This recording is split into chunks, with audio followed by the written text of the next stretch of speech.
Video warga merekam suasana saat unit Reskrim Polrestabes Palembang berusaha menangkap seorang pria yang dilaporkan sering menakut-nakuti warga sekitar dengan senjata api di salah satu rumah kos yang berada di kawasan Kemuning, Palembang.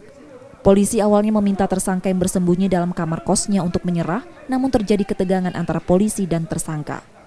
Tersangka dilaporkan juga melakukan tembakan ke arah polisi sebanyak 5 kali. Saling balas tembakan pun tak terhindarkan, polisi pun melumpuhkan tersangka dengan menembak kakinya.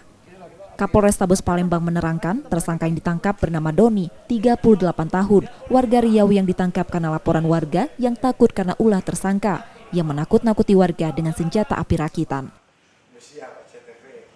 Ternyata di lantai 2 tempat kos tersebut, tersangka atas nama Doni itu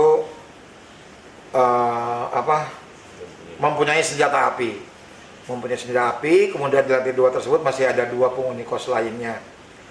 Kita belum tahu apakah motif dari tersangka tersebut, tapi dari petugas kepolisian memperkenalkan diri di tangga bawah bahwa kami dari Polsek IB1 Polrestabes Palembang, tiba-tiba tersangka melepaskan 2 tembakan.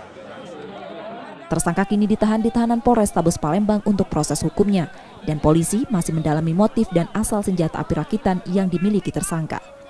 Yudi Kiswanto, Kompas TV Palembang, Sumatera Selatan.